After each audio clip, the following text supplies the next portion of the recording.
Welcome to your comprehensive interactive study breakdown for the WJEC Eduqas GCSE English Literature Shakespeare component.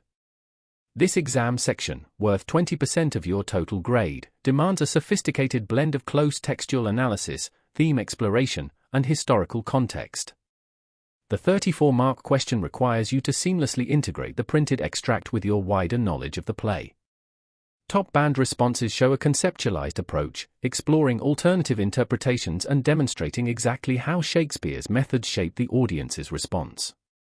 Today, we'll guide you through the key terms, themes, and exam strategies to turn this challenging section into your highest scorer.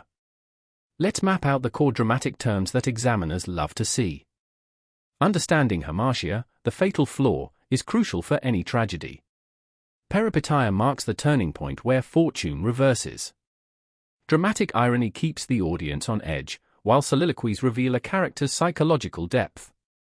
Iambic pentameter gives rhythm, Shakespeare breaks it to show emotional turmoil. Pathetic fallacy uses weather to mirror events, and Machiavellian characters manipulate for power. Finally, hubris, excessive pride, often seals the hero's fate. Use these turns precisely to unlock AO2 marks. Turning to our core study notes, two themes dominate Shakespeare's tragedies. Power and ambition explore how unchecked desire corrupts, often linking to the divine right of kings, a key concern for Elizabethan and Jacobean audiences. The metaphor of a rider overleaping a jump in a vaulting ambition foreshadows inevitable downfall. Appearance versus reality is equally central, characters hide behind false faces, creating dramatic irony. The juxtaposition of the innocent flower with the serpent in Macbeth exemplifies this deception. Always connect quotes to context for top AO3 marks. Now, let's break down the ideal exam technique. Start by reading the extract closely, noting powerful imagery and any shifts in rhythm or tone. AO2 is your focus here. Comment on language devices, structure, and their effect on the audience. Then, zoom out to the whole play. How does this extract relate to the central themes? For AO1, explore character arcs and alternative interpretations. Finally, weave in context, like the divine right of kings or contemporary anxieties about order, for AO3. Balance all three AOs to achieve top band marks. Let's work through a typical 34-mark question.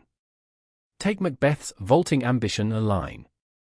For AO2, comment on the metaphor of a rider overleaping, suggesting he knows his ambition will cause his fall. For AO1, link this to the whole play. The witches prophesy spark his ambition, and Lady Macbeth fans it. The peripeteia occurs after Duncan's murder. For AO3, explain that Elizabethans believed ambition disrupted the divine hierarchy, making Macbeth's end both tragic and morally instructive. Always integrate the extract with wider examples. Watch out for these typical pitfalls. First, don't just stick to the extract, you need to bring in 2 or 3 moments from elsewhere in the play. Second, context is not optional. Mention the divine right of kings, gender expectations, or the great chain of being. Third, avoid simply naming a technique, always explain how it makes the audience feel or think. Finally, show that you understand there can be multiple readings, a character might be both tragic hero and villain. Avoiding these errors will secure you a higher mark.